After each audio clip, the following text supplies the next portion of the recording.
how do you overcome objections in a call? What I've experienced is with objections, you tend to encounter the same ones. Just to give you some context, this question is relating to context on myself because I go direct to owners of apartment complexes because I still do the coordinating with brokers, but just things are not penciling out in terms of what they're sending over, and it's a highest and best, final calls to offer, so now just go direct to owner. So there's a huge amount of calls because on this side is owners are not raising their hand to say, yes, I am ready to sell. You generally run into the same ones, meaning it's not the right time, call me later, the price that you're giving me it just doesn't make sense. So you're generally encountering the same ones. So from that, it seems, especially when you're first starting out, that there's tons of objections, but there's really not. They all funnel into the same one. So one thing I did was I started writing down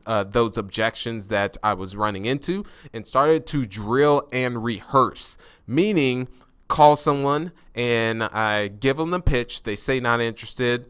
Completely understand, Jim. If I were in your shoes, I'd say the same thing. Tell you what, give me 20 seconds. If you don't like what you hear, I'll hang up on myself. So just overcoming objections like that is a way to keep pushing through the call. And then you jump right into the qualifying of just getting some back and forth. And I love the saying that you want to be interested and interesting. So you want to create some dialogue with the owner of the property. And qualifying questions is who else other than yourself would be involved with the decision of selling the property. Another is would you consider selling for the right price, just to get some dialogue going back and forth so you're not the only one talking and communicating. So yeah, practice, drill, and rehearse is one. And give you a prime example of a story is walked in cold on okay, let me go ahead and answer this question that just came in from Brian. How do you pick out what properties you are talking to the owners if brokers are not working out? So the process is going into, you can use listsource.com if you have a agent that has access. Everything's public record. So let's start with ListSource. So you can go to ListSource and be able to put in your criteria. Mine example is apartments with in the Indianapolis market, 75 to 200 units.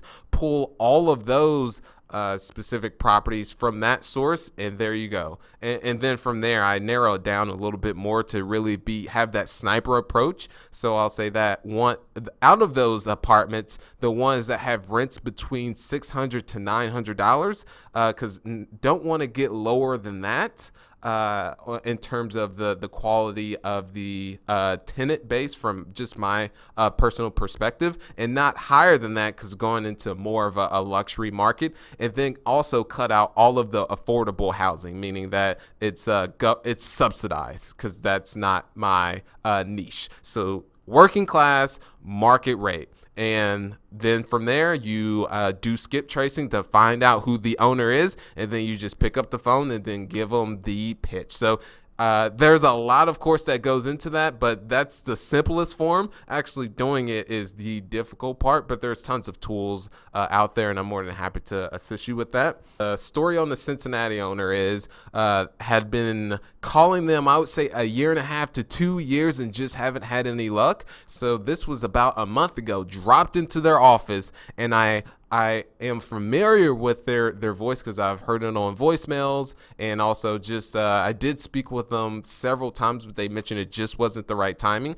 But I really wanted to get some face-to-face and build that rapport, because I believe relationships and rapport and getting that face-to-face goes a lot further. So what I did was stopped in the office completely cold. I just happened to be in the neighborhood. There was a gatekeeper that was right there, and the gatekeeper, I mentioned I just happened to be in the neighborhood. Would love to speak with Steve. Steve was in the back. So she went back there, and Steve just mentioned that he was currently busy. So what I did was I said, okay, completely understand. I say, if you give me a second, I just want to drop off my business card. So I went out, grabbed my business card, and then I walked back there because that's where the gatekeeper was. And I said, tell you what, just give me 2 minutes.